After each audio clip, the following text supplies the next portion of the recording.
evening, good evening, good evening, good evening, good evening, good evening, and welcome to another edition of the Home Service Live. Yes, we are a little bit late than normal. Hope you're all well. Yes, we are missing a gentleman. We're missing Betty, bless him. He's looking after Jules. Jules is not very well at the present moment, so he's looking after Jules. Plus, got puppies as well, haven't they? Yes. Got puppies. This morning. More puppies. So he's going to be so busy. But we are sending you our love. So big love and huggles to you, Betty. We miss you already. Good evening, chat. Hello, everybody on the replay. Hope you all had a wonderful week. It's cooled down a bit, but I'm still sweating like a pig here. We'll be right. We're just not used to it, mate. That's the problem. No, not so. It's to say that we are British, so we complain no matter if it's raining. We'll complain. We'll complain if it's sunny. We're just never happy. Nah. We're just never happy when it comes to the weather. Well, we're just never happy. Full stop. Are we? No, not really. But how can you put this? Right, if you watch the news nowadays, I mean, the news is sensation. I mean, everything's all about everything going up. Prices are going up. Cost of living's going up. Oh, how we're going to cope and all this lot. Energy prices going up. It's that self-prophesizing thing that they do. Even the weather's doing it now. Honestly, the way that there was going off regarding these thunderstorms, you would think it was biblical. The way that, honestly, they're hamping everything up on news. It's ridiculous. Yeah, we had thunderstorms. Yes, we had a little bit of localised flooding. But it wasn't biblical like they were making it out. I don't know. We had some floating cars in Worksop.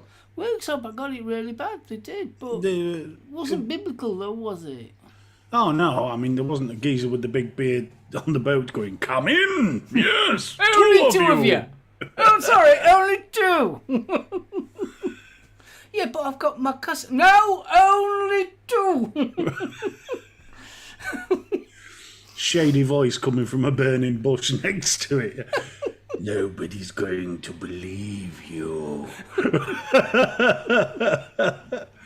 You ever noticed that? He's getting terrible. It's so like trying to... How bad is things when they're trying to sensualize the weather? Sensualized? Sensualized, you say? Well, that's a new one, isn't it? Sensualized. Yeah. I'm going to go for that one. Is that a bit of Barry White behind the weather channel? It's going to get hot. It's going to get real hot. Hot, steamy, yeah. But it's true, isn't it? It's like, oh, come on. We're going to have a bit of thunder and lightning and a bit of flooding because obviously the land's dry. But no, they have to make it so it's like, oh. I'm going to make it so wet. It's going to come down hard. Oh, that's right. By the way, Jez, if you're listening on catch up, I apologise. Yeah. What have you done? No, for that last bit. Apparently, we sound. This is Dawn's sister. Apparently, we sound like the royal family chatting in the living room. The royal family. The royal family, which I will take that as a compliment. Thank you very much. But apparently we are quite funny. Which royal family are we talking about? Are we talking about the TV series Royal Family? Or yes, the TV, not Liz. Not Liz and good for that. Yeah, it wasn't us. We were in a pizza hut somewhere outside Peckham. Yeah, my ass.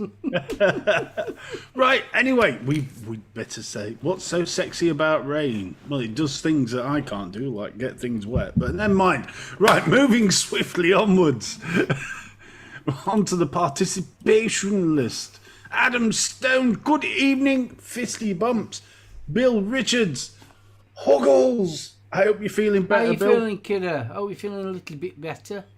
Definitely. Dawn W, love of my life. Huggles. Faxi M's, safe. Safe. Fee, darling, hello. Free Rider Vapor, good evening. And the bumps. Jane had me a little worried there. When Jane starts talking about slaving, my ears perked up, and then I realised she was actually cooking and doing food prep. All right. Not the slaving I had in mind, but hey, you never know. Not with those stickers, anyway. John Vaping Joker, good evening, sir. I hope the world is good. Kev, WXM, live. XM live. Coming in your ear hole. Mark H, good evening, sir. Mark, you all right? Hope you had a good day at work. Got a call for this. Have you got a call? Matt Chandler, dude. Right. I hope you are well. Now, did I say right? There was a little cheeky live show with Matt on Sunday. Was there? I don't know. I've got to. Yeah, I know the Misfits went on Sunday night because I think there was some real life stuff going off. But I'm sure I saw that there was a cheeky live with Matt. Oh, nice one. So I've been looking for it on the replay, but unfortunately work's been a bit mad this week. Michael Meek, you can't disappear off my participation list. Michael Meek. Come back, we love you, type something. But anyway, good evening, sir. Net Reality, dude, Net. Graham. Sir Squonkalot, good evening, fabulous name, sir. Vapor Bunny, hello. Matty boy, you are more than welcome to share it out. What's that? He says he may have shared the show out. I said, you're more than welcome to share it out. Feel free, dear boy. Yeah. Feel free. YouTube shows we can do. Anything else is a no-no. Yeah. Michael Meek's back. Good Michael man. Meek. Naughty man slipping off my list. Babe Bunny, we've done Vaping Pasty Dawn. We haven't done Vaping Bunny. I did Vapor Bunny. I've just done it. No, Honk, yeah. honk. Do Vaping All Bunny. right. Vapor Bunny.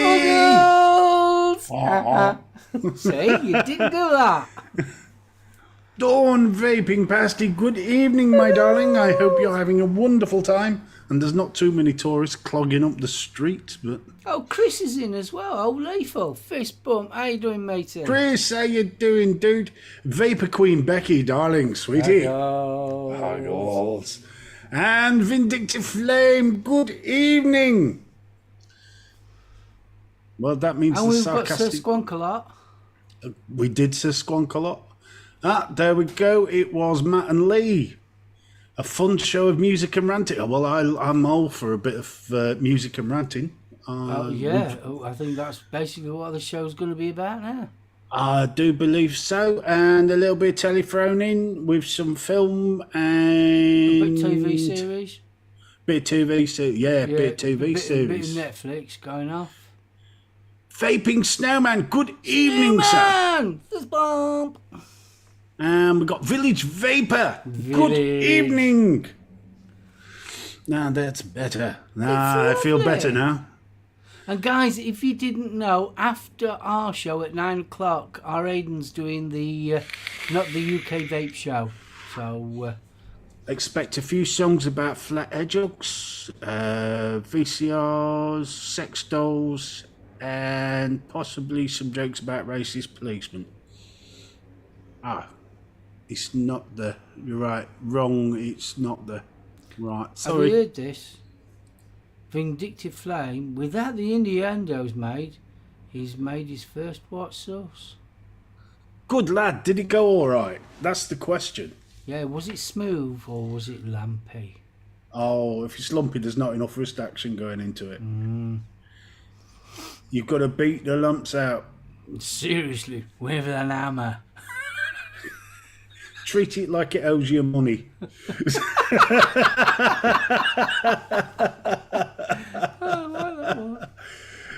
Bless you. Free Rider, good evening. Free Rider Vapor. Yes. I think I've already said Free Rider. I hope your right arm didn't get tired. Vindictive Flame, very smooth, but I did oversalt it. That's just wrong. That's just wrong in many levels, that, isn't it? However, if you do ever oversalt something, stick a bit of potato in it. Spud absorbs salt. Do what? Add what?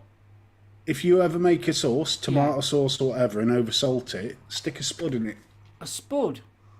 Stick a spud in it, let it bubble away with the spud in, remove the spud, and it will reduce the level of salt. All right, well, is that the starch? Yeah, basically, it just absorbs it in. I never knew that. Yes. Yes, Thursday already. I know, it has gone quick, hasn't it? I've got to admit. I don't think it'll. Well, you cut the spud as small as you need it.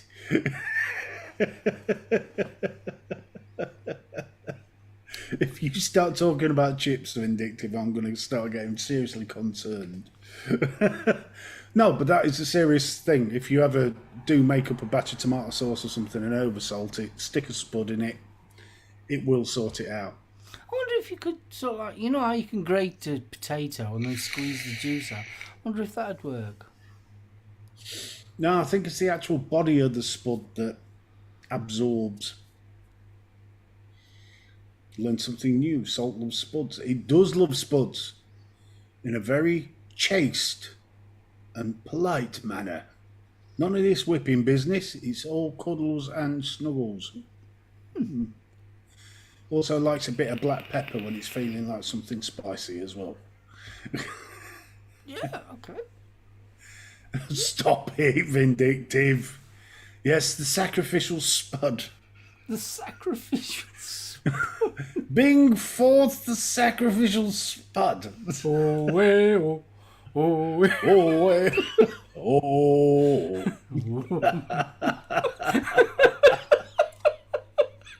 Jesus Christ!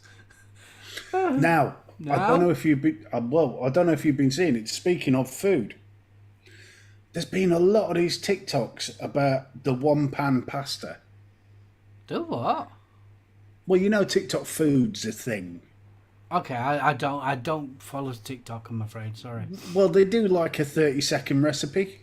So it's like, stick a bit of this in, stick a bit of that in, bish bash bosh. This is what it looks like, yeah? And there's been some very strange American recipes. And there was one I watched with horror. Absolutely aghast. He got a block of American processed cheese. He got a block of cream cheese and whacked it on top of the American processed. Yeah? Mm-hmm. And then he topped it with some more American processed. He then threw half a bag of pasta around this block. So it looked like a yellow brick in a sea of what appeared to be thrown together by a 5-year-old dried pasta card. Yeah?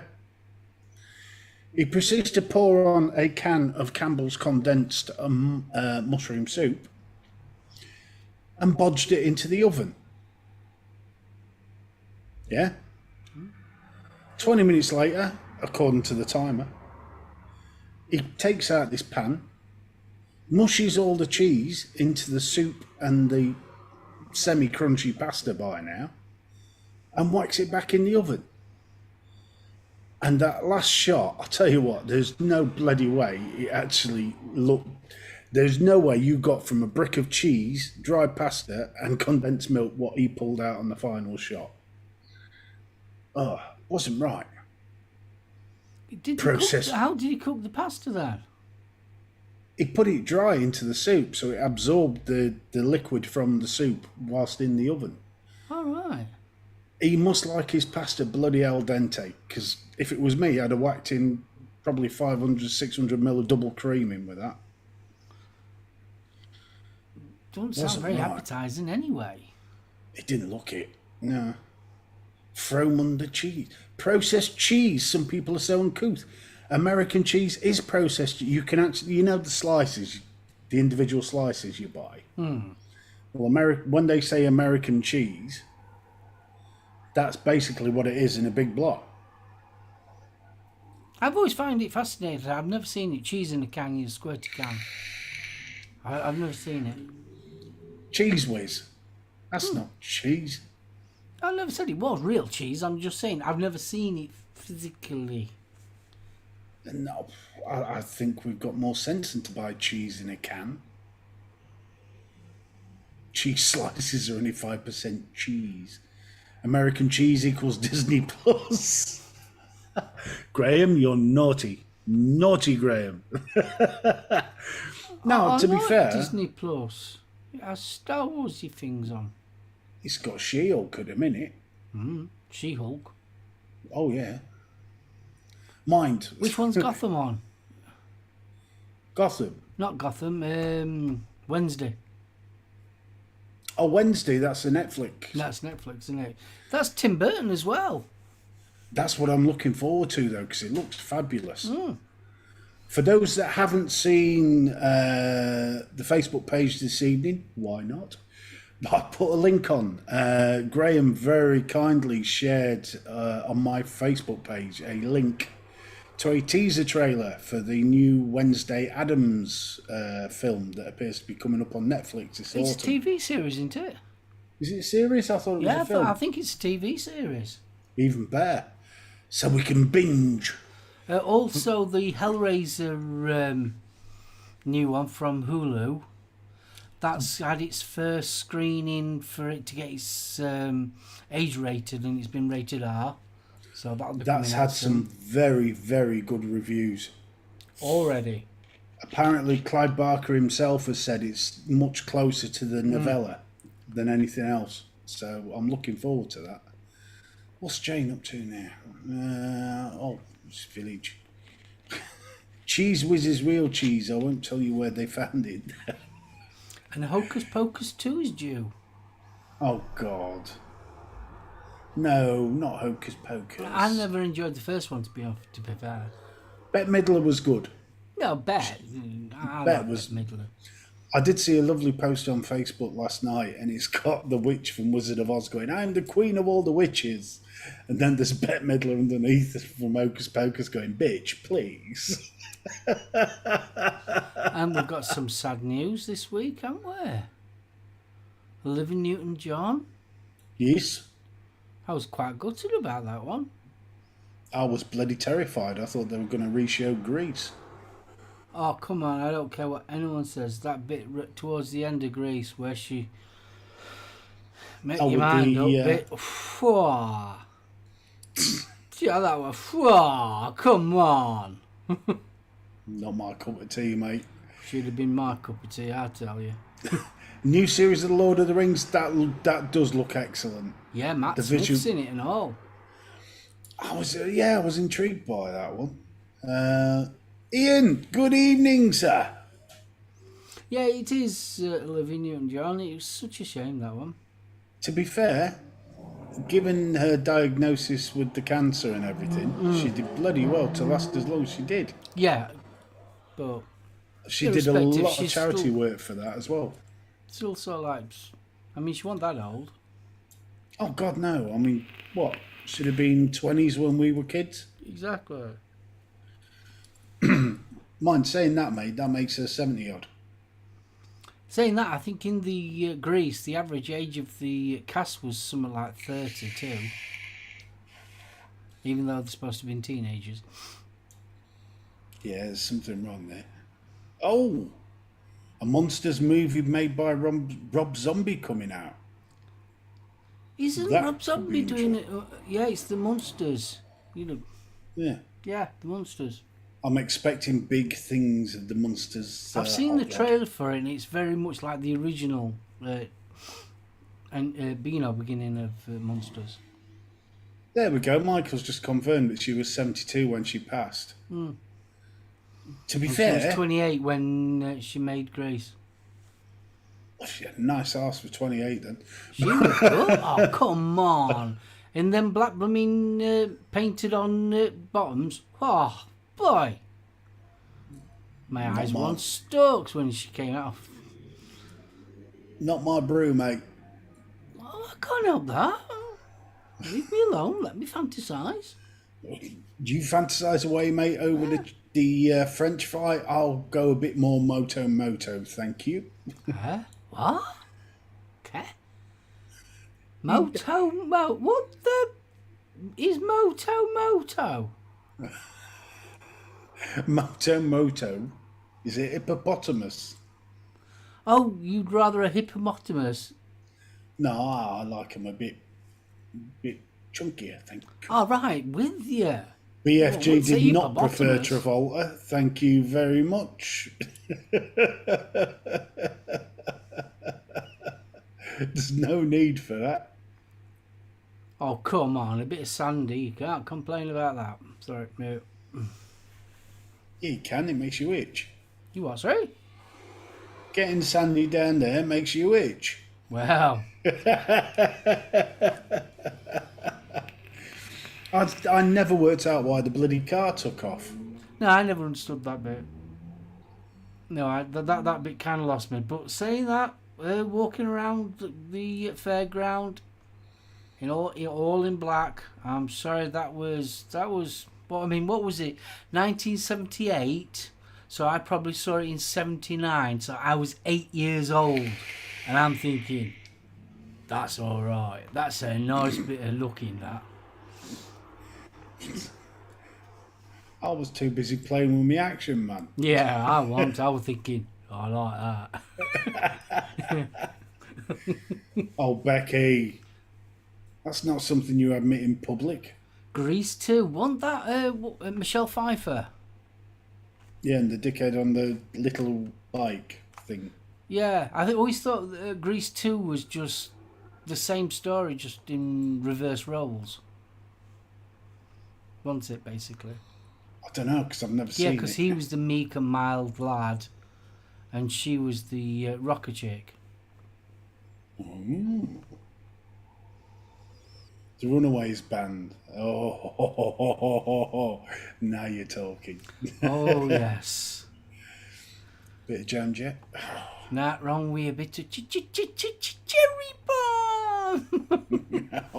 Yes, as a kid I thought that. Yes. I didn't come across the Runaways till I was older, but. See, I was quite young when I got into Runaways, but I was also into Blondie at the same time as well. Yeah, fair enough. I was more your Madness and your two-tone ska. I listened to it, but I was more rockier even at that age. Oh no, I didn't go Grebo until I was sort of 15, 16. The old Love Spud started bubbling, and then I heard Saxon Wheels of Steel for the first time, and I got a bit hooked. Do you know what I've been listening to all week? ZZ Top. Ooh. Early ZZ Top. Oh, the good shit. Yeah, oh, the good shit. Well before Emily. Yeah. Yeah, Eliminator. And that's it. No. Yeah, way before then. All early stuff. I right enjoyed it. I know. Yeah, no. Legs is that song by them. Legs, no. Oh, I mean, I don't mind that stuff, but I prefer the early stuff. The earlier bluesier stuff is far better. Oh yeah, way better. I'm listening to an album at the moment. What's it called? Straight from the Blues. That is really good. That's all the live. It's like a live compilation of all the different live tracks. Yeah, really, really good. Well, I came across a little gem the other day after watching another run of Ashes to Ashes. I noticed in the background there was a little bit of the Anti-Nowhere League Streets of London cover. I never realised that. So I slipped into Amazon Music and whipped on the old Anti-Nowhere League. Next thing I know, I'm bouncing around the bathroom to We Are the League, I Hate People, Streets of London. I've had a final time pogoing my little arse off. Thank you, Adam Stone. No, I didn't know there was a ZZ Top documentary on Netflix. Oh, definitely having a shufty at that then. Yeah. Adam, out of curiosity, do you know what it's called? Hold on, let me We'll Google dig that through. out for definite. I don't know why I'm having a ZZ Top. I mean, I've always liked ZZ Top, don't get me wrong, but I've never got I've never had anything of theirs. I mean, blooming heck, when I was in the old band, we used to do Sharp Dressed Man and Legs and that lot. We used to sing them all the time, but for some reason, this Telecaster that I've got at the present moment, I seem to be going down that line more. There we are. It's that little old band from Texas. Is that what it's called? Little Old Band from Apparently. Texas? Yeah, I think so. ZZ Top, that little old band from Texas. Yeah, that's interesting. I'll have a shufty of that one. Yeah, I'll have a look. But, oh no, I'm always growing a beard. This is just laziness. This. It's like with the hair. The hair's getting long again. I'm trying to think what his name is. Billy Gibbons. He played a reoccurring character in Bones. All right. Because he played the computer wiz's father. And his skits in that are bloody hilarious. It's weird. Oh. It's weird. It's so like everyone knows ZZ Top. It's so like and you thought, yeah, I like ZZ Top, but I've never really got into ZZ Top. If that makes sense. It's so like they've always been on my radar, and I've liked what they've brought out in general, but I've never gone into depth of their music. And surprisingly, how good they were. See, Eliminator didn't really do anything, and then I heard Lagrange for the first time. And just that riff, that opening riff, and the tickling on the rim of the drums, and you're like, oh, here we go. Oh, early Peter Green. Oh, I am a big fan of Peter Green. Love Peter Green. That was when Fleetwood Mac was Fleetwood Mac. Need Your Love So Bad has to be one of the best songs I've ever heard. That is for me the pinnacle. I believe the first ever video on MTV was Video Killed the Radio Star. No, I thought it. No, you could be right. I believe so.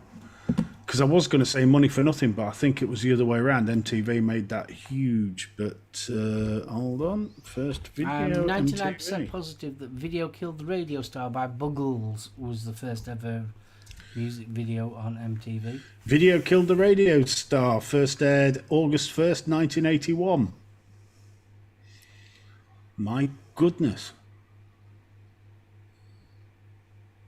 It was Video Killed the Radio Star, followed by You Better Run by Pat Benatar, She Won't Dance With Me, Rod Stewart, and then You Better, You Better, You Bet, The Who. Hey up, bro. All right, buddy.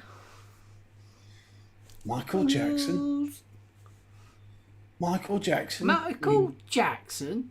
He was busy blowing bubbles in the corner. Didn't have time to appear on MTV. Saying that, I thought he did pretty well, especially with Beat It and all that lot. He embraced the video. Well, I mean, let's face it. I remember stopping up until really late for Channel 4's exclusive for the Michael Jackson Thriller mini video. Oh, don't. What? I mean, you've got to remember, for the time, that was quite impressive. It was, and it had Vincent Price in it, but fair enough. But the only reason I used to stay up late to watch Channel 4 was a Little Red Triangle. Well, yeah, we know that. But yeah, I mean, at the end of the day, I mean, that was when Michael Jackson was at his peak. The Thriller album is I don't... You might not be into that genre of music, but that album was a blooming good album. Always thought Prince blew him away. No, I always thought Prince was a pale copy. Nah, mate. Purple Rain pisses on Thriller. I don't disagree with you. He brought out some cracking. Purple Rain is a good song, but it is not a good album. It's a great album. When It's Doves a Cry, good album. It's not as good as Michael Jackson's Thriller. Yeah, Nowhere we're near. going to have to agree to disagree on this one, mate. But I don't need to disagree on it. I think the figures will surpass whatever I say. All you have to do is look at them figures. How many people bought a Thriller album and how many people bought Purple Rain album? See, I Don't think get me Purple... wrong. Don't get me wrong. I am not dissing it. Purple Rain is absolutely fantastic.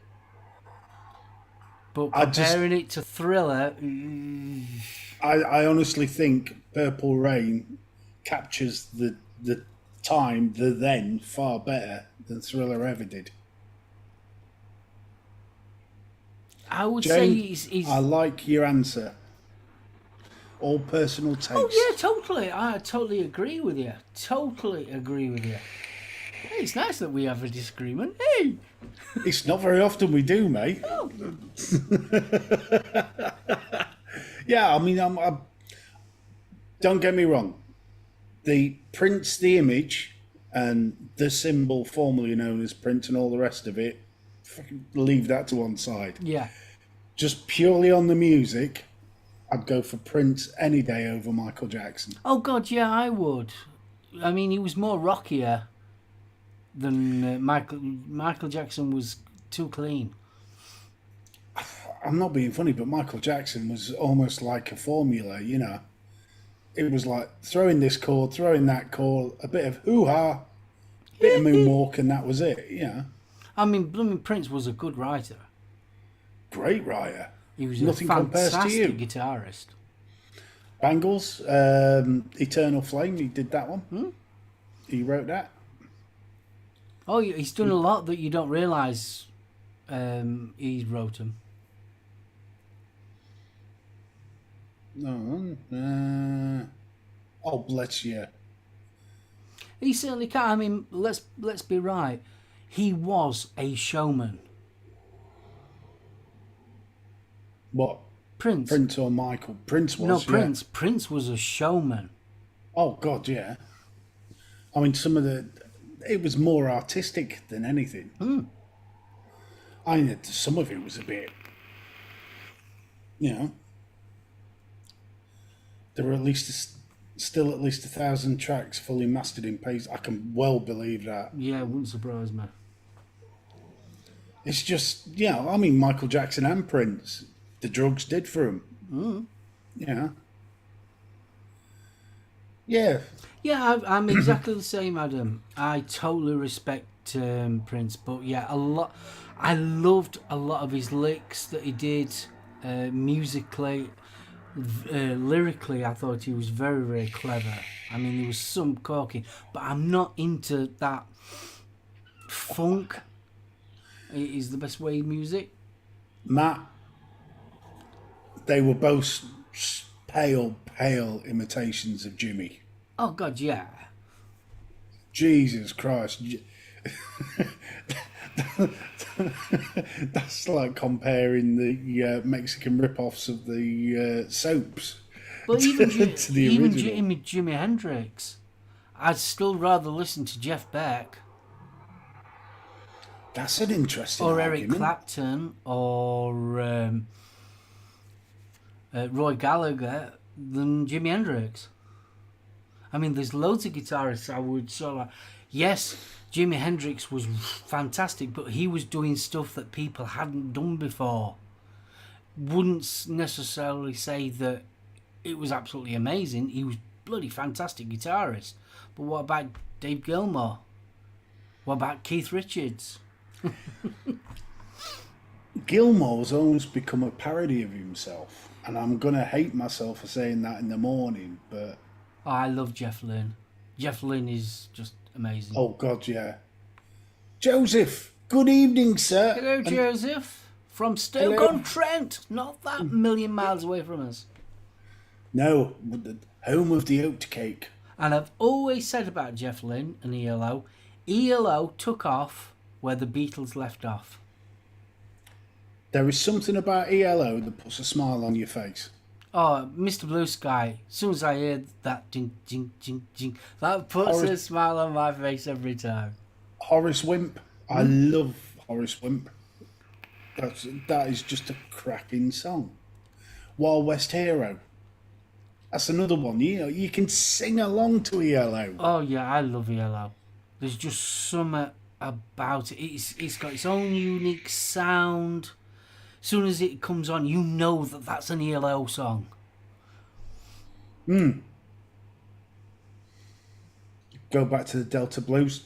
Fair Oh point. God, yeah. I mean, blooming out, you can go on forever with Delta Blues.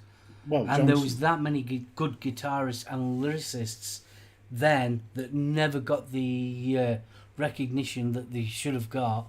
no, but I mean BB King. I still don't think BB King gets the recognition that he should get. He's got a lot more than what you would, the people that I listening to. A hell of a lot more. I mean, a lot of them didn't get anything until when the English sold back the blues to blooming Americans. I mean, Son House is amazing. Absolutely Son House. But I mean, you think about Son House. He only got famous afterwards. He sort of like Son House, the most of his body of work was when he was younger. It wasn't until sort of like the later on the resurgence in the 60s that he started playing.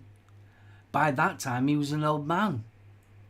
See, I always wondered, and I know Motown was more sort of late 60s, early 70s, for the golden age of Motown. Yeah? But how much of that was based on... Did that cause a resurgence in sort of interest in blues and soul? Ironically, we sold the blues back to the Americans. There was guys going around in the early 60s, especially around about 61, 62. There was literally going around the Delta and places like that, New Orleans, and there was literally recording the last of the original blues players.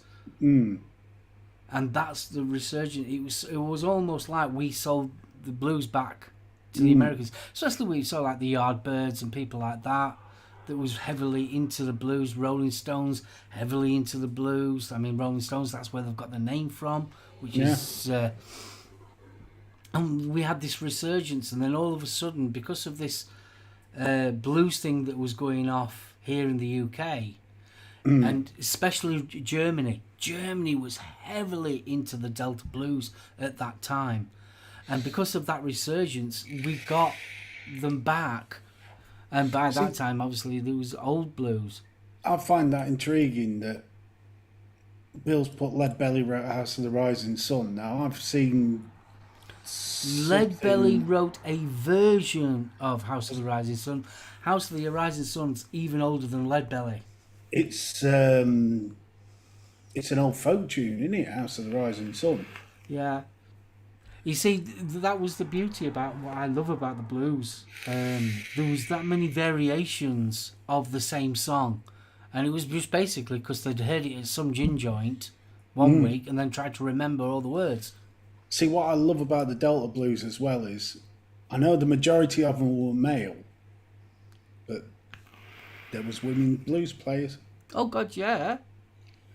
Yeah, and there were some almighty ones now. I can't remember it. I know it's Mama Summer, but... no.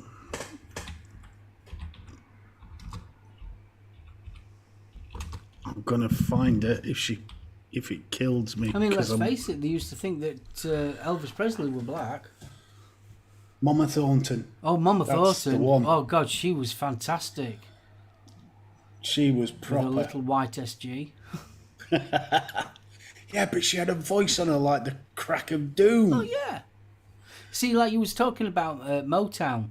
Motown, for me, I felt ended up being a factory. No, it was. Of sort of like recycled music.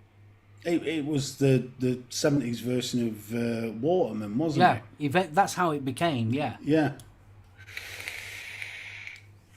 Stevie Ray Vaughan, I mean, absolutely fantastic. Robert Johnson, you can't knock Robert Johnson. Irrespective. I mean, you've got to remember the period of time as well. I mean, See, I always loved John Lee Hooker. I thought Yeah, he was John Lee Hooker brilliant. was good. Yeah. And I always thank Levi's for that. You know, the Levi adverts, but how Cross Music Genius was too much too young. You're not kidding. You talk about Scar. I mean, Scar was fantastic crossover.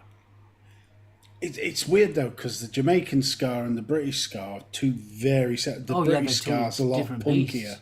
Yeah, But you've got that blend, though. it's fab. It just works. I mean, Madness. A lot of their early stuff was basically homages and rip-offs of Prince Buster. You I mean, know, I used to like Selector. I've never got into the Selector that much. I was Well, more. they was more like punk ska. Yeah. If I They was going to had the do the attitude punk, of that punk, but they still had that ska reggae element. And I always thought that was fantastic. that's what I love about the specials, because it was that ska sort of upbeat, but it was a punk message. I mean, Ghost Town. I love Ghost Town. That just encompasses that period in the 80s, doesn't it? Yeah, of course You it know, does. the mass unemployment, the riots. It was unreal. Joe Satriani, now there's a bloke Joe who can tickle the Satriani, strings. fantastic guitarist, shit singer. I loved it, honestly. I was big into Joe Satriani when he was doing his musicals. When he was doing his long guitar solo, he was fantastic. What he could make that blooming guitar do was unreal. And then he went all of a sudden, I'm going to start singing now. And I thought, no, just no, just stick to playing the guitar, kid. But, I mean, going through, you've got the prog rock years, with your Genesis and all the rest of it. And then Marillion came along. Now, Genesis was all right. I understood what they were getting at, Foxtrot and all the rest of it, superb. Which Genesis are we talking about? Either, to be fair, Because there's two Genesis. around the Well, 80s. Yeah, there is two. There's Peter Gabriel's Genesis, and then there's Phil Collins' Yeah. Genesis. So I'm assuming that you're talking about Phil Collins's.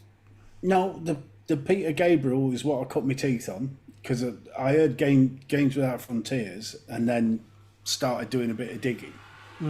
Vautry Library, awesome place. It used to be full of vinyl. It was awesome. But Marillion, Script for a Jester's Tear came out. And What year was ran- that? You what, mate? What year was that? Oh God, Script. 83, 84. Because that's when I started listening to him. Them and Big Country. Oh God, Big Country now you're talking. I bet you can feel it coming in the air tonight. 83. 83, March 14th, yeah. Yeah, it's when I started listening to it. So, Script starts off, and then you get to the bridge, the big payoff, the full escape from paradise bit. And when when I was 13, you didn't get that bit. And then when you get to sort of 18, 19, and you've had your little pumper stomped on by a few stilettos, that bit, the full escape from paradise, suddenly takes on a whole new meaning. And that whole album seems to have grown with me as I've grown up. And I'm getting a new thing out of it every time. And I don't care whether Fish meant it or not, but it's fabulous. And I love the Grateful Dead. American Beauty and Working Mad Dead are on seriously rotation quite regularly. John, Funboy 3 never got the recognition they deserved. Yeah, I was Never never a got it. fan. I thought they were brilliant. Oh no, I wasn't saying they were crap. Floyd. What They're more my needs to be heroes. said? Just my heroes. Full stop. Be it Sid Barrett era, all the later stuff. I mean, I still say the best part, obviously the Sid Barrett stuff was fantastic, but the main bulk of it was Roger was writing, Dave was playing. perfect. Never been a big fan of Waters. Love Waters. Most of the bulk of their work that people love, from which is roughly about Dark Side of the Moon onwards, is Roger's writing, Dave's playing. But I love Division Bell onwards. We've only got one more album after that. Well, you've got Endless River. That's it. Yeah. That's all you got. Got 2 albums. Yeah, but that was post Waters, wasn't it? No, you mean Momentary Lapse of Reason onwards. Is it Momentarily Lapse of Reason? I thought it was Division Bell. No, Momentary Lapse of Reason, Yeah. and then it was Division Bell. Fair enough. I missed one out. But I mean, I listened to the Perils of Hitchhiking, and Yeah, but Just- you've always no. got to remember, Pros and Cons of Hitchhiking was a sub. It wasn't like an official album. It was a sub. It was the bits left over from the wall. Same like with Final Cut. It was all part of that era. And if you listen to the Pros and Cons and listen to the Final Cut, you can actually merge the songs where they fit in the wall. fair enough. But I mean, Final Cut, Gunner's Dream, love the track. The album, I'd listen to Gummer any day of the week over Final Cut. You're talking totally different eras, though. I mean, know, Really, I mean, Ummagumma, what was that? 60. That was late 60s, early 70s. Ummagumma. Yeah, Obviously, Final you've Cut got a was live what? album, and you've got their own. I mean, even Ummagumma, they've got their own side. It's individual work on each side. So, yeah, I love Final Cut. Final Cut and The Wall are one piece for me. With Pros Hitchhiking on end of it. Amused to Death. If you ever want to listen to a Pink Floyd album, which is not a Pink Floyd album, is Roger Waters' Amused to Death. That is it's just Pink Floyd. That one I've never listened to because Waters put me Radio off. Chaos is a little bit. It's a good album, but honestly, Amused to Death is just like listening to Pink Floyd. Evenings, and yeah, I might give it a try. I will put out my mind that it's Waters, but I don't know. I just don't like the feel. You know, certain albums have a feel, or certain artists have a feel.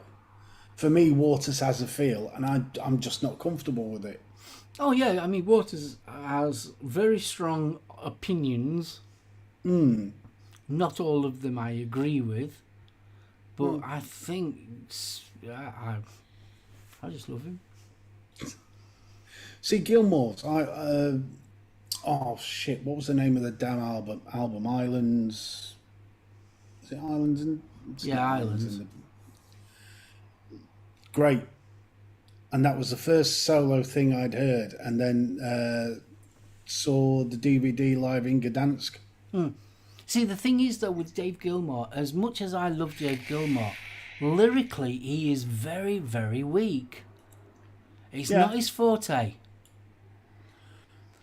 You Not listen to a compared to lot of Waters. right. You say you like Division Bell. Division Bell is fantastic. Have a look who writes all the stuff. It's not exactly Dave Gilmour. It's his girlfriend. He's just not. He's not that powerful lyrically. No, As a but musician, as a composer, he is absolutely phenomenal. but that for me says that he knows what his weaknesses are. Oh yeah, of course, totally. And I've got more respect for the geezer for knowing what his weaknesses are. That's I'm why I getting somebody say. else to write them. That's why I say the best part of Pink Floyd was when Roger Waters was writing and Dave Gilmour was doing the Moore music. was playing it. That's yeah. why I say that. Oh, Feed the Doors. And I love the Doors as well, big time. Crystal Ship's my favourite Doors track. Forget Break On Through, is it? Or fucking hell.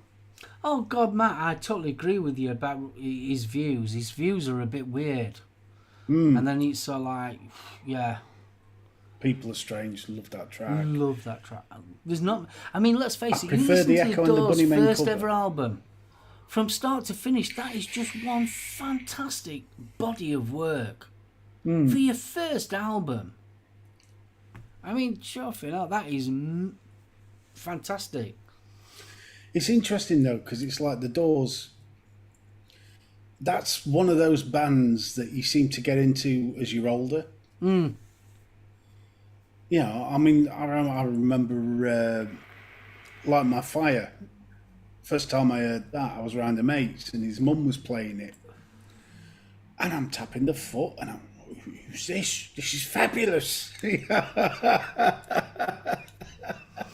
But I love that bit, you know, where you pick up songs from certain periods in your life from different people, and it's fabulous. It's almost like it makes you musically the person you are, and they're all little memories, all locked away.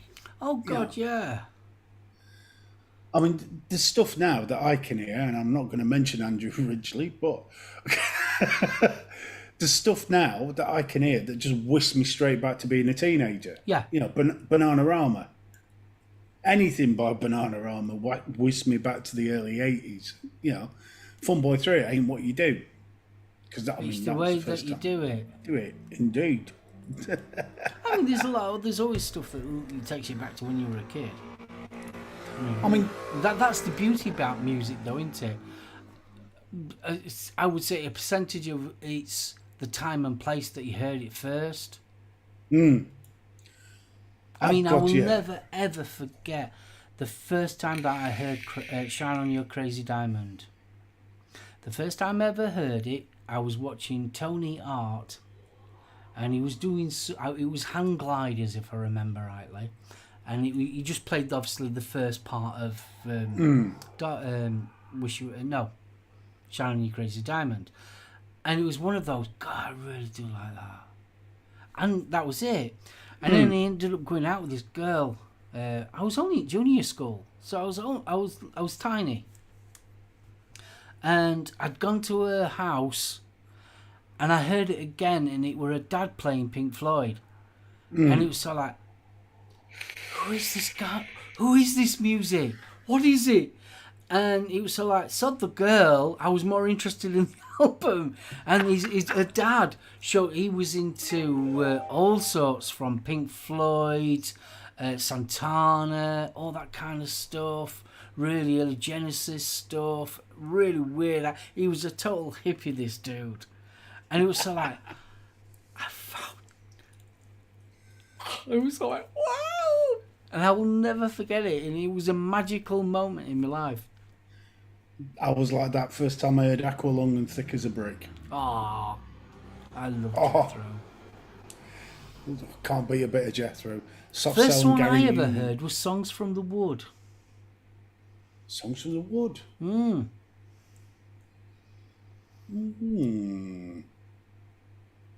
Songs... Let me bring songs from the wood, poppies red and rose and filled with summer rain. It was all the weed he was smoking that got to Mark.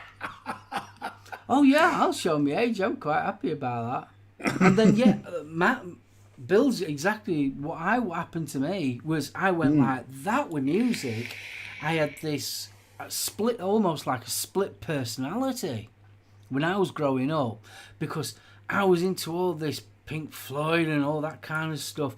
But then all of a sudden I got into people like Human League, Orchestral Manoeuvres in Dark, Depeche Mode, Yazoo, all that electronic stuff, Kraftwerk. And I got into that as well, and sort of like my musical taste personality was sort of like I was in two bands. It's like, which do I follow? Am I a rocker and a hippie, or am I an electronic dude? It was really weird being a kid. See, OMD I never appreciated until I was much older.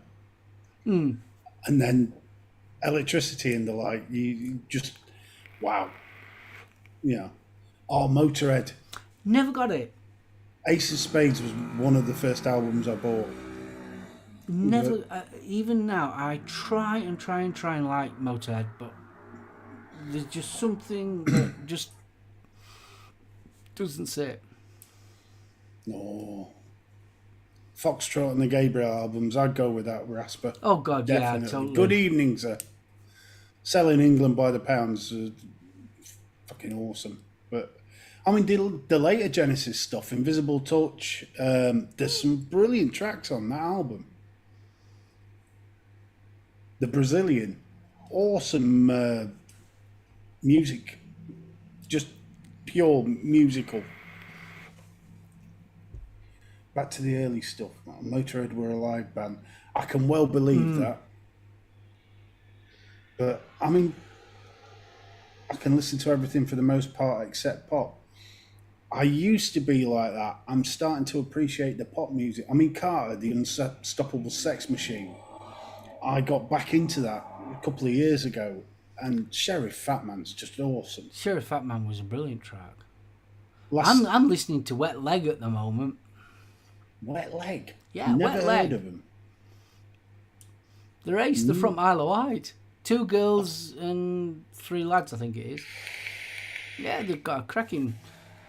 Chaise Long. If you ever get a chance to listen to Chaise Long, it's one of them songs that will instantly bury its worm into your head.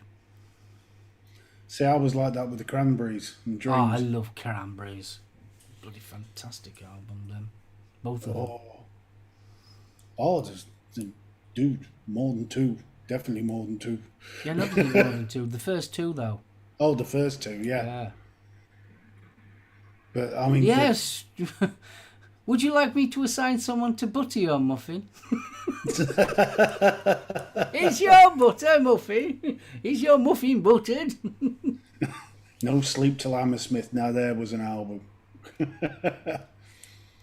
The Cranberries are interesting because they're one of those bands that they've got a track for every mood. So if you're feeling a little bit up and you want a bit of a jig, Can't Be With You got Zombie. If you're feeling a bit more melancholy, you've got Yates, you've got Ode to My Family, the Rebels. There's just a song for every mood. Yeah, Chaise Long has got that cherry bomb thing about it. The whole band's got that kind of a vibe going off with him. So a little bit different. Oh, that's one band I would love to go and see, Scorpions. Scorpions never did it for me. Oh, God, they're a good band. Yeah, I'd rather see Magnum. Yeah. Oh, I wouldn't say no to either of them. Cliff Richard, cough, cough, for nostalgic reasons, as my grandparents loved him. That's a brave thing to admit in public, Grizz. Yeah. However, saying that, Wired for Sound instantly transports me back to being late for the school bus. Saying that, I've got to admit, I do like listening to a bit of Jim Reeves now and again. His baritonal voice is lovely to listen to. No, did Speedy Gonzales? That was Jim Reeves, wasn't it? That were our Aiden. Our Aiden did Speedy Gonzales. La la la. Oh, right you are, Chris. Right you are. Oh, Seeger. Yeah. We Got Tonight. What a track. But saying that, I've been listening to Leonard Skinner as well. Love that southern rock stuff. See, Creedence for me. Yeah, I do love a bit of Creedence.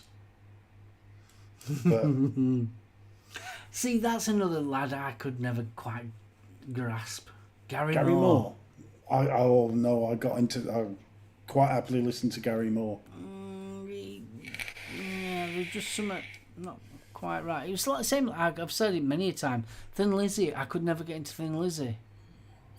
I love Thin Lizzy. Just something. No. See, Whiskey in the Jar was one of the tracks. You know those fantastic summers you have as a teenager, Whiskey in the Jar was #1 song on the soundtrack for that summer. I mean, I didn't mind Gary Moore. I mean, especially when he started doing the real heavy blues back in early 90s? Must have been early 90s when he started doing his blues. Graham, now you're talking. Dark Country. The blues sound, he does some awesome stuff. I think his blues does the river. But there's some collections on YouTube. If you just YouTube and search for Dark Country, there's a series of albums called Dark Country. I think there's at least 8 or 10 of them. And the first 5, there's not a bad track on them. It's a belter. Do you know something, Grizz? I totally agree with you there about Mr. Cliff. What's that? Another one that people underestimate, well, actually 2 people underestimate, is Barry Manilow. And what's the other one? The jazz singer. Oh, Neil Diamond. Neil Diamond. They are Neil Diamond I'd go for. both of them amazing lyricists. Billy Joel, another one. Have you not heard Bermuda Triangle? I haven't heard the Bermuda Triangle, I must admit. No, that's what's his face? The big conch geezer. Barry? Oh, Barry, yeah. Oh, Barry Manilow. Yeah, that's the geezer. Bermuda Triangle, he should be flogged for even recording that. Oh, man. Vindictive, there's been a cover like that. There we are. Devil Driver covered Devil Woman, and it's brilliant. Billy Joel did. I mean, he wrote some awesome songs. Piano Man. Oh, yeah. That's just what a song. We Didn't Start the Fire as well. Yeah, very that was underrated a good track. tune. Same like with Bee Gees. Oh, I'm not a big fan. Don't get me wrong, big fan of Bee Gees, but they wrote some fantastic tracks. Too Much Heaven. How Deep Is Your Rug? It's a classic, I tell you. I mean, even Staying Alive, you can't help but that. As soon as them 5 bars kick in, you can't help but. Oh, you're strutting. You're strutting. You no matter what music you're into, you are strutting. You can't help it. Oh, your mojo is in full swing. But some of the early Bee Gees stuff, absolutely stunning. Massachusetts. Not my favourite track, I must admit. How deep is your rug? Yes, How Deep Is Your Rug? There's nothing wrong with that. But I mean, the To Love Somebody. That's just a cracking little tune. And do you know something? I Love You Win Again. Yes. That's another one that takes me back to that period. 90. That's your proper Yeah. 80s. They've got the 80s sound. It's got everything. Big hair on some of them. So, Paul Weller. I've got lots of friends that are massive Paul Weller fans. I never got into it. The Jam I did. I did. Style Council. Nope. The rest of it, no. Nope. I mean, Changing Man. That was a good album. What was this Stanley Road? That was a good album of his. That really. I don't like I've Paul heard Weller. that. I've got to admit, Paul Weller, full stop. The Jam, I thought, no, just didn't like him. Style Council, I hated it even more. But Stanley Road on his own, thought that was a cracking album. See, I mean, Black Crowes, their first album, Shake Your Money Maker. Oh, I love that album. That was just a feel-good album, apart from She Talks to Angels, which made you want to slit your wrist. But hey. Yeah, but that was like the first. It was like Thunder's Backstreet Symphony, that album. It was from start to finish. I just loved it. It was like the Choir Boys. A bit what you fancy? Yep. Came out. What a fantastic! It was just a time and space that then 3 albums came out, and it was so like, and I played them to death. Oh, Romeo's Daughter. That came out around the same time as that was Mutt Lang's wife, and Romeo's Daughter was the band. They were huge in the northeast because they did a tour, and they'd got the Wild Hearts as support. That was one of the best gigs I've seen. Dogs D'Amour, the man's got it. You cannot get much more partay than the Dogs D'Amour. You Do Something Wonderful to Me. That is a really good Weller song. Oh, Dogs D'Amour. Definitely. Graveyard of Empty Bottles. You got Errol Flynn. What an album that was. And then you've got at the same period of time, so like Poison.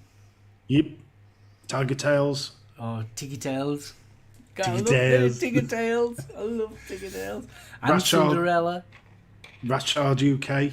Na Na Na Na. Nuclear Rocket. There's a track and a half. And Bruce Dickinson directed the video for that. Did he? Not a lot of people know that. Hanoi Rocks, Around the Bend. Oh, that would. In fact, Mike Monroe, when he released his solo album, I think Man with No Eyes was on there. That is a cracking album. 80s Maiden, definitely. See, Halloween. I've always had a soft spot for Halloween. Keeper of the Seven Keys, Part 1 and 2. I know a lot of people say they're a Maiden rip-off, but Not really. I would have thought there was a Maiden rip-off. There's a lot of comparisons drawn between Halloween and Maiden. I think Maiden's got a much rawer, fuller sound. Free Ride Stranglers. Vapor, UB40. Nothing wrong with that. No, absolutely nothing. Not my cup of tea, I've got to admit, but they did bring some good stuff out. Big fan, especially the early stuff. I remember having the, what album were it called? UB44. Bloody hell. Rat in My Kitchen's the one that always sticks in my head. But Beautiful South, again. Oh, I love Beautiful South. And again, Beautiful South, they were amazing lyricists. Absolutely. I mean, they were so like tongue-in-cheek in lyrics and that, like, they were fantastic. Oh, Little Time and Don't Marry Her. That was just a fucking awesome song. Which version? The good version. The real version. The real one, yes. See, that's Many another Rivers to Cross. guy that I never... Judas Priest, never got into them. I don't know. I quite enjoyed a bit of Priest. Never got into him.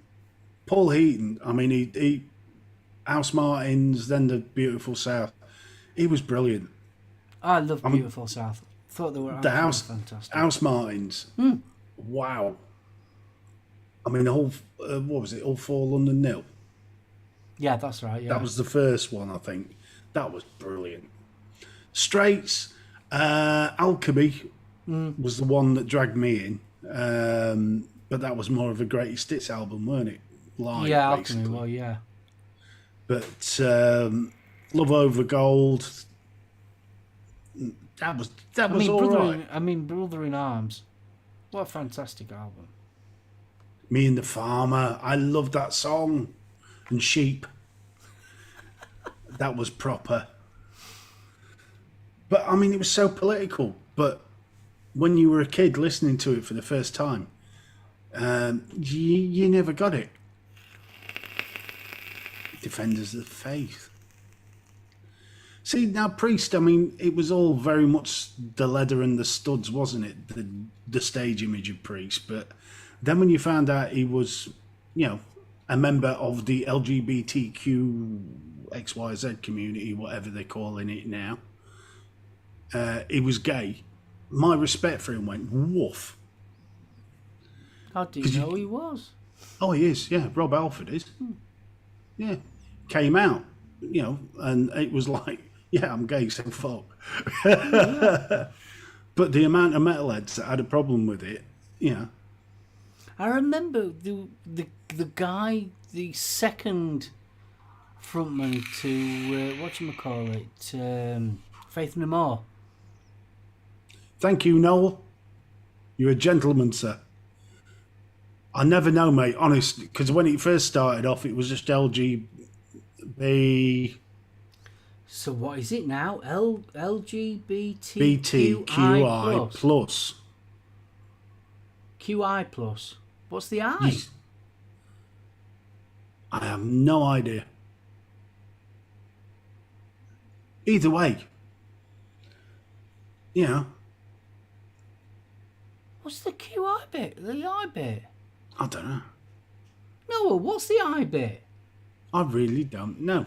Because it's gay, lesbian, bisexual, Transgender. Queer. See, I've never understood that. Sorry, I'm not being political or anything like that, but I've never understood that one. I always thought if you called someone a queer, that wasn't very nice. And that's what I always thought, but a gay friend of mine put me straight on that one. So, intersex. So that's the non-gender specific. Lesbian, gay, bi, trans, Queer intersex. Well, doesn't the queer part cover the lesbian and gay bit? No, different thing. Different thing. I'm lost. I'm ignorant. So am I. No offense, please, God. No offense to anyone. I think I'll just play the rule of me. If you're good to me, I'll be good to you. Full stop. Yeah, simple as that. Respect anybody, whatever choice you make. Yeah, I wanted the lead singer, though, that was gay. I remember there was an uproar about that one. Thank you, Noel. Intersex is what was hermaphrodite. So both sexes. There you go. Cheers, Noel. Appreciate that, dude. Yeah. Gay friend put me straight. Yes, thank you, Matt.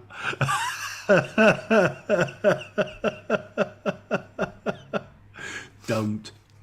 Queen. Oh, I love... But, Faxi, Levelers.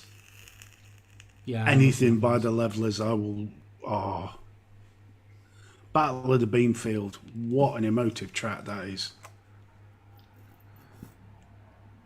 Exactly, Matt. Bit of respect. That's all it takes. Exactly. Totally. Yeah. The Clash. Oh, can't Now be a bit of Clash. Oh, too right. I mean, I think the Clash was one of the first ones that sort of melded, wasn't it? Because it was punk, it was reggae. See, out of the punky lads, I always preferred the Stranglers. I think they was, even though they were punk or punk thrash sloke new wave, I think they had a little bit of intelligence behind them. They had a lot. Instead of just the rah, it was rah with intelligence behind it. If that makes sense. But that's what I liked about the Damned. Yeah, Damned was exactly the same. The Damned, I mean, and then when you got into the sort of late or mid 80s, and that phase they went through, Alone Again, and Grimly Fiendish, another cracking track. And talking about that scarry style, Men at Work. What a fantastic band they were. They were. Unfortunately, forever associated with Land Down Under. Yeah, unfortunately, but they did some awesome tracks. Another one was Crowded House as well.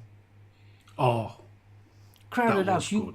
When you say Crowded House, you'll think, oh yeah, I remember that. And then you start rolling off the hits. It's, oh yeah, you forget how many good songs that they did. Oh, Fee, another one of my favourite. King Kurt. Oh, Destination Zululand. Ooh, walla, walla, walla. Ooh, walla, walla. No, Midnight Oil, Beds Are Burning. That was that was the only album of theirs I heard, and it was brilliant.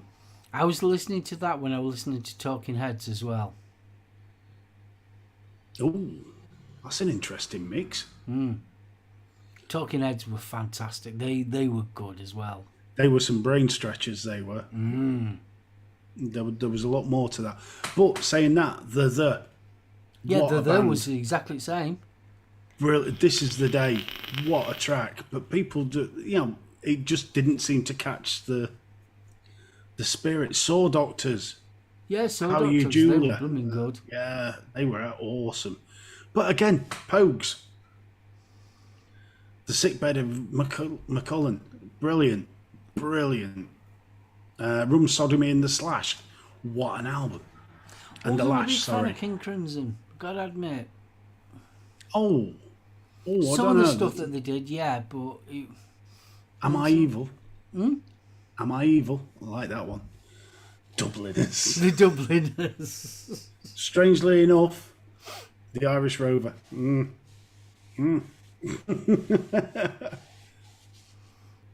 But I mean, it's what's the other one? Hot House Flowers. Hot House That Flowers, was- blooming heck. There was a band that, and who did Closing Time? Semisonic. Next we'll be talking about Deacon Blue. Never really got into No, them. me neither. Oh, the Rumjacks. The Rumjacks. I'm sure it's the Rumjacks. They do a song called the Irish Pub Song. What a track! It's absolutely brilliant. But I'm trying to think who does it. Bugger off, you bastards! Bugger off. It's a traditional song, but when it's done right, that place can set a bar on fire at the end of the night because we used to play it. It was awesome. Some brilliant lyrics to it as well. Bro, if you're still with us, stick your link in chat. Yes, please do.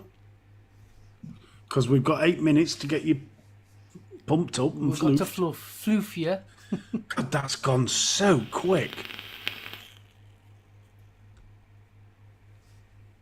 That is so, I cannot believe how quick tonight's show's gone. It has gone very, very quick, hasn't it? We haven't done a music one in ages. No, not a proper one.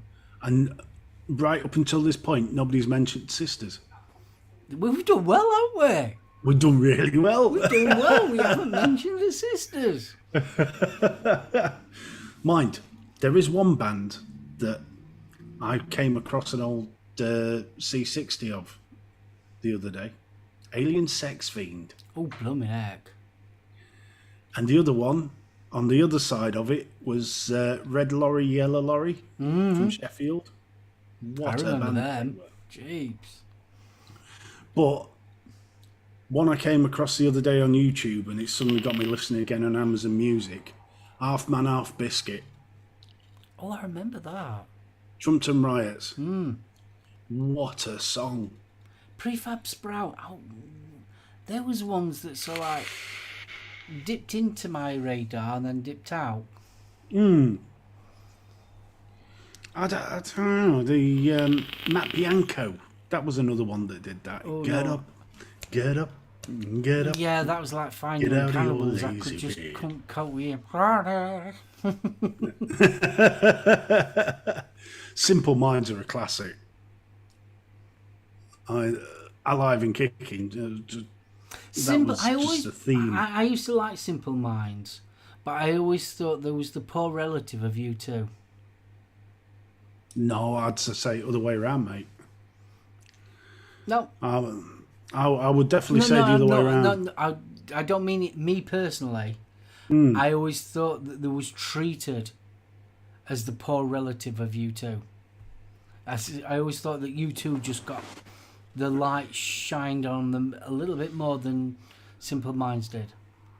Yeah, I think, to be honest though, nobody's mentioned One Direction. I'll tell you why, because we've got hair on our knackers. But I mean, you too. Up until Blood Red, Blood Red Sky. Red Sky is fantastic. Boys, That is fantastic. That is a very different band to what appeared afterwards. Oh God, yeah. I mean, totally. I mean, I Hugely still different love band. Uptown Baby. I think that is a fantastic album. See, Oh, fucking hell. What's it?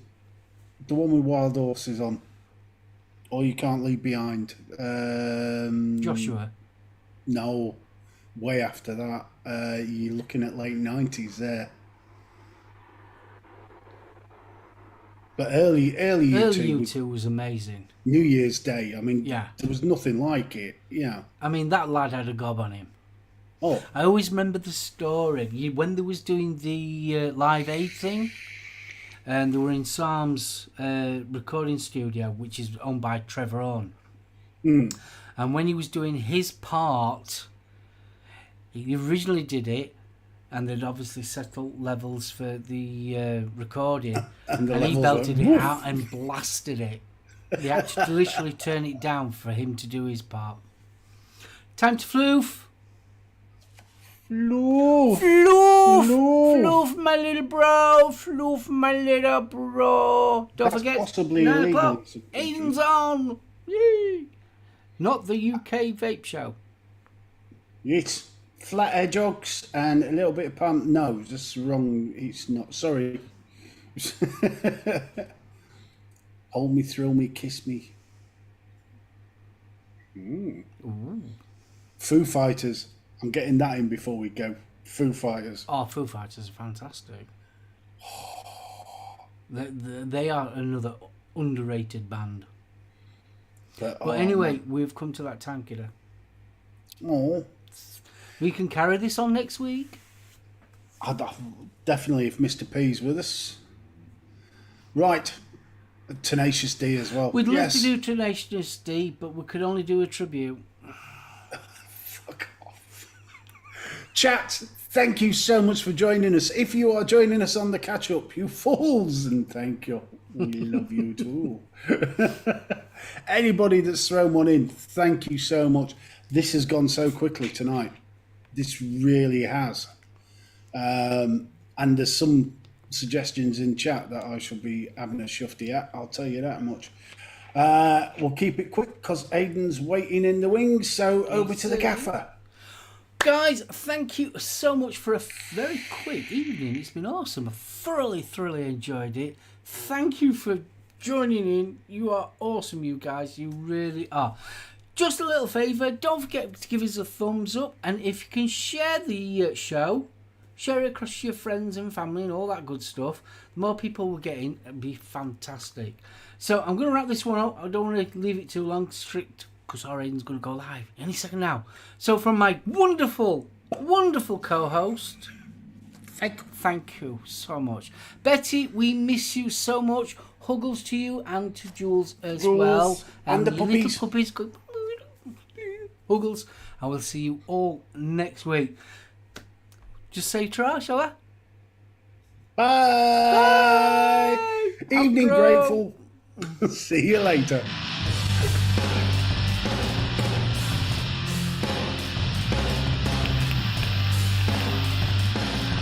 Foo Fighters with Rick Astley was fun to watch. I'd go with that. We didn't mention Queen either. We didn't. Which is a surprise.